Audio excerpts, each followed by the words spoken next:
नमस्कारम साथियों। आज हम बीएफएसआई ट्रेड से संबंधित कुछ प्रश्न लेकर आए हैं जो 10th के बोर्ड के एग्ज़ाम में आने के बहुत चांस रखते हैं। तो स्टार्ट करते हैं। पहला प्रश्न है, बैंक में खाता खोलने के क्या फ़ायदे हैं? उत्तर है इसका, बैंक में हम खाता क्यों खोलते हैं? तो पैसा सुरक्षित रहता है हमारा। इसके अलावा जमा किए गए पैसे पर ब्याज मिलता है, ऑनलाइन ट्रांजैक्शन की सुविधा मिलती है हमें, और एटीएम कार्ड व डेबिट कार्ड की सुविधा भी हमें मिलती है। इसलिए हम बैंक में खाता खुलवाते हैं। आपका पैसा सुरक्षित, इसके अलावा जमा किए गए पैसे पर आपको ब्याज मिलता है, ऑनलाइन ट्रांजैक्शन की सुविधा मिलती है, एटीएम कार्ड और डेबिट कार्ड की सुविधा मिलती है। इसके अलावा हम ऑनलाइन ट्रांजैक्शन कर सकते हैं। फिर देखिए नेक्स्ट क्वेश्चन है, बैंक में किस प्रकार के खाता खोले जा सकते हैं या कौन कौन से खाते खोल सकते हैं? तो बचत खाता, सेविंग अकाउंट खोल सकते हैं आप, करंट अकाउंट खोल सकते हैं, एफडी करा सकते हैं और आरडी करा सकते हैं। बचत खाता खोल सकते हैं, चालू खाता खोल सकते हैं, फिक्स डिपॉजिट करा सकते हैं आप, रिकरिंग डिपॉजिट करा सकते हैं आप। ये 4 प्रकार के मेनली खाता आप खुला सकते हैं। फिर देखिए नेक्स्ट प्रश्न है, बैंक में फिक्स डिपॉजिट क्या होता है? फिक्स डिपॉजिट को हिंदी में कहते हैं सावधि जमा।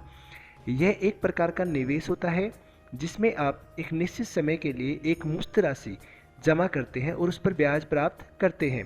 यानी कि एक बंधी रकम, जैसे कि 1 लाख रुपए, 5 लाख रुपए, 60,000 रुपये, 25 लाख रुपए, 10 लाख रुपए, एक फिक्स टाइम के लिए, जैसे कि 4 साल, 5 साल, 2 साल, उनके लिए आप जमा करा के भूल जाओ।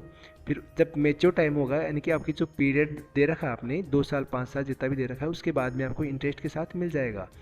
तो फिक्स डिपॉजिट में एक साथ पैसा जमा करवाया जाता है। इसका उल्टा होता है रिकरिंग डिपॉजिट आरडी। आरडी क्या कहता है? आरडी आपको ये कहता है कि यह एक नियमित निवेश योजना है। ये क्या है? नियमित इन्वेस्टमेंट प्लानिंग है, जिसमें हर महीने एक निश्चित राशि जमा करनी होती है। आपको हर महीने जमा करवाना है, अपनी आवश्यकताओं के अनुसार आप करा सकते हैं। ये जितनी आप सेविंग कर रहे हो उस हिसाब से आप जमा करा सकते हैं। जैसे कि 500 रुपये, 1000 रुपये, 5000 रुपये, 10,000 रुपये, जितना आप कमा रहे हो उस हिसाब से आप करा सकते हैं। और एक फिक्स टाइम के लिए आपको जमा करवाना है, जैसे 1 साल तक करवाना है, 2 साल तक करवाना है, इस हिसाब से जमा कराना है। फिर जब भी आपकी मैच्योर टाइम हो जाएगा तो कंपाउंड इंटरेस्ट के साथ आपको पैसे मिल जाएंगे। फिर देखिए बैलेंस शीट क्या होती है। बैलेंस शीट एक वित्तीय रिपोर्ट होती है जो किसी कंपनी की वित्तीय स्थिति, फाइनेंशियल कंडीशन का विवरण होता है। जैसे कि संपत्ति कितनी है उसके पास, उसके डेटर्स कितने हैं, उसके मालिकों की कैपिटल कितनी है, उनके ड्रॉविंग्स कितने हैं, ये सब हमें बैलेंस शीट दिखाती है। इसके बाद में प्रश्न है हमारे लिए, चेक और ड्राफ्ट में क्या अंतर होता है? चेक और ड्राफ्ट, चेक तो पर्सनल व्यक्ति के द्वारा जारी किया जाता है, जबकि ड्राफ्ट बैंक के द्वारा जारी किया जाता है। देखते हैं एक बार। चेक व्यक्तिगत रूप से जारी किया जाता है और केवल उस व्यक्ति के खाते से पैसा निकाला जाता है जो उसको जारी करता है, उसी के खाते से पैसे करते हैं। ड्राफ्ट क्या होता है? ड्राफ्ट बैंक के द्वारा जारी किया जाता है। इसे नकद के रूप में भी उपयोग किया जा सकता है ड्राफ्ट को। समझ में आया आपके? फिर देखिए नेक्स्ट क्वेश्चन है, ये बैंक के बेसिक प्रश्न है जो आपको आने ही चाहिए। फिर देखिए नेक्स्ट प्रश्न, बैंक का खाता चालू रखने, अपन कई बार सुनते हैं कि आपका बैंक अकाउंट चालू है भी या नहीं भी है, तो उसका क्या मतलब है? इसका मतलब होता है कि आपके खाते में न्यूनतम राशि है या नहीं है। अगर आपके खाते में न्यूनतम राशि है और आप नियमित रूप से लेन देन करते हो तो आपका अकाउंट क्या है? चालू है। अन्यथा आपका अकाउंट क्या हो गया? बंद हो गया। पर्सनल लोन क्या होता है? अब तो ये नाम ही आ गया, पर्सनल लोन, तो पर्सनल ही हो गया ये तो।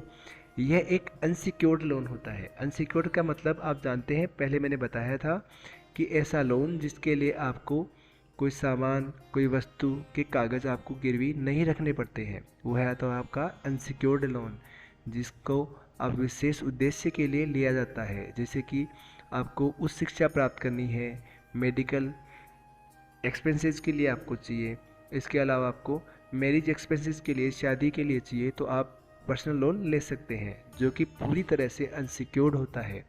फिर देखिए बजट जब भी हमारे पास आता है, अभी बजट आया था तो आपने सुना होगा कई बार कि मॉनेटरी पॉलिसी का उसमें बहुत बार नाम आता है। मॉनेटरी पॉलिसी ये होती क्या है एक्चुअली में? तो देखिए यह एक आर्थिक नीति होती है। क्या होती है? आर्थिक नीति होती है जिसका उद्देश्य होता है देश की मुद्रा की आपूर्ति को नियंत्रित करना और महंगाई दर को स्थिर रखना। यानी मुद्रा की आपूर्ति को नियंत्रित और महंगाई दर को स्थिर रखना मॉनेटरी पॉलिसी का उद्देश्य होता है। फिर देखिए नेक्स्ट पर्सन है डिजिटल पेमेंट क्या होता है। डिजिटल पेमेंट नाम से पता चल गया आपको, यह एक इलेक्ट्रॉनिक रूप में किए गए भुगतान को कहा जाता है, यानी इलेक्ट्रॉनिक रूप से जो भी अपन लेन देन कर रहे हैं उसे कहते हैं डिजिटल पेमेंट। जैसे कि यूपीआई हो गया आपका, मोबाइल वॉलेट्स, फ़ोनपे, गूगल पे, इसके अलावा पेटीएम वगैरह, ये सब क्या है, मोबाइल वॉलेट्स हैं। और नेट बैंकिंग के जरिए आप भुगतान कर सकते हैं, ये सब डिजिटल पेमेंट के उदाहरण होते हैं। बैंक में एफडी और आरडी का क्या अंतर होता है। एफडी कराते हैं अपन, फिक्स डिपॉजिट, रिकरिंग डिपॉजिट में क्या अंतर होता है। एफडी देखो, एफडी को हिंदी में कहते हैं हम सावधि जमा, आरडी को कहते हैं आवर्ती जमा। तो देखिए एफडी में एक बार में पैसे जमा किए जाते हैं, जबकि आरडी में आप समय समय पर पैसे जमा करा सकते हैं।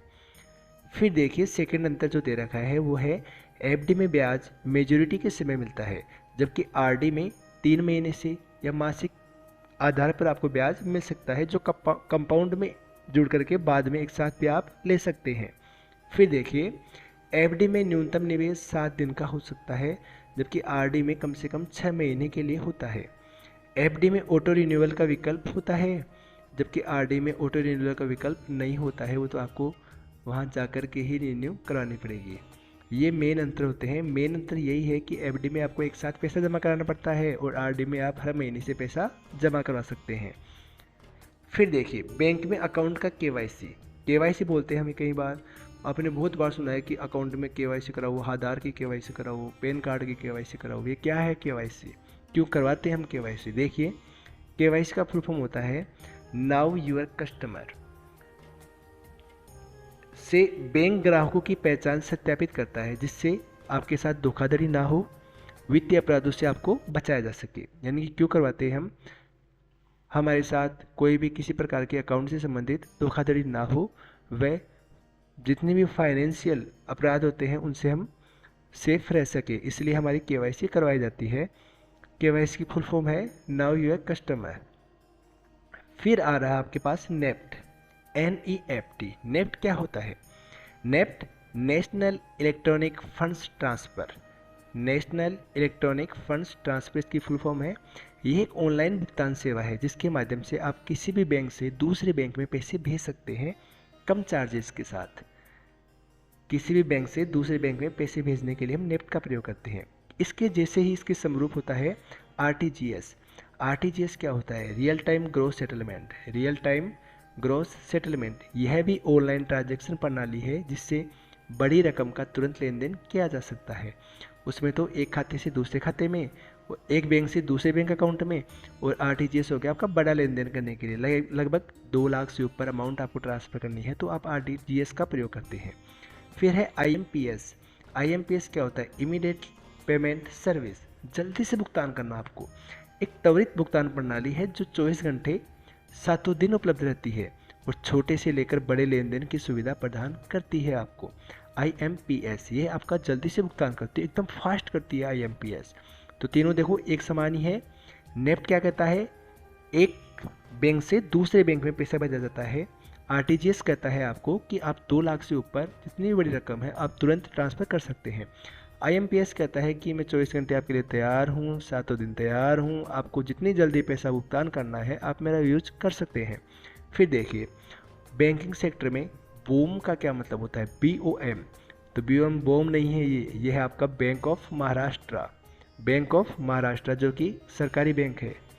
फिर देखिए बैंक में फंड ट्रांसफ़र करने के लिए क्या डिटेल्स ज़रूरी होती है। फंड भेजते हैं हम, पैसे ट्रांसफ़र करते हैं तो क्या क्या चाहिए आपको पता है। ये तो बेनिफिशियरी का नाम, अकाउंट होल्डर का नाम चाहिए, उसके खाता नंबर चाहिए, IFSC कोड चाहिए और बैंक का नाम व शाखा चाहिए। ये मेनली हमको चाहिए होता है। बेनिफिशियरी का नाम यानी अकाउंट होल्डर का नाम, उसका खाता नंबर, उसका IFSC कोड बैंक का, वह बैंक का नाम और उसका शाखा चाहिए हमें पैसा भेजने के लिए। अगर ये सब चीज़ें आपके पास है तो सही से अमाउंट उसके खाते में पहुंच जाएगा। बैंक में डेबिट कार्ड से पैसे निकालने पर आपसे शुल्क लिया जाता है, वह क्यों लिया जाता है, तो वह नेटवर्क शुल्क होती है या फिर प्रशासनिक सेवाओं के लिए आपसे लिया जा सकता है। तो देखिए इसका कारण होता है कि ATM से पैसे निकालने पर बैंक को नेटवर्क शुल्क व अन्य प्रशासनिक लागतें होती है जो हमसे चार्ज की जाती है। किसके लिए, नेटवर्क शुल्क और प्रशासनिक लागतों के लिए। फिर देखिए चेक से भुगतान करते हैं तो हमें क्या ध्यान में रखना चाहिए। चेक पर सही तारीख डालें, ये देखिए आप एक बार, फिर सही से नाम नोट करें उस पर और रकम सही लिखे, फिर लास्ट में आप साइन का अपना मिलान कर ले कि साइन सही किए हुए हैं या नहीं किए हुए हैं। फिर देखिए लास्ट पर्सन आपके लिए एकदम इजी पर्सन है। बैंक में पासबुक क्या होती है, ये जो पासबुक मिलती है वह क्या काम करती है आपके लिए। पासबुक एक बैंक दस्तावेज है जिसमें आपके खाते से जुड़ी सभी लेन देन की जानकारी होती है। इसे आपके द्वारा किए गए लेन देन की स्थिति और बैलेंस को ट्रैक करने के लिए इस्तेमाल किया जाता है। भाई आप जितना भी पैसा जमा करा रहे हैं, आप निकलवा रहे हैं पैसा, तो उसको देखने के लिए, उसका रिकॉर्ड रखने के लिए पासबुक दी जाती है। वह आप पता लगा सकते हैं कि एक्चुअली में आज अभी इस टाइम पे कितना अमाउंट है हमारे पास, पासबुक के द्वारा पता लग सकता है। आई होप आपको ये 20% समझ में आए हैं अच्छे से, 20 के 20%। और मैं जल्द ही आपके लिए नेक्स्ट वीडियो तैयार करूँगा, तो चैनल से जुड़े रहें, लाइक करना ना भूलें, कमेंट करें व चैनल को सब्सक्राइब करें। धन्यवाद।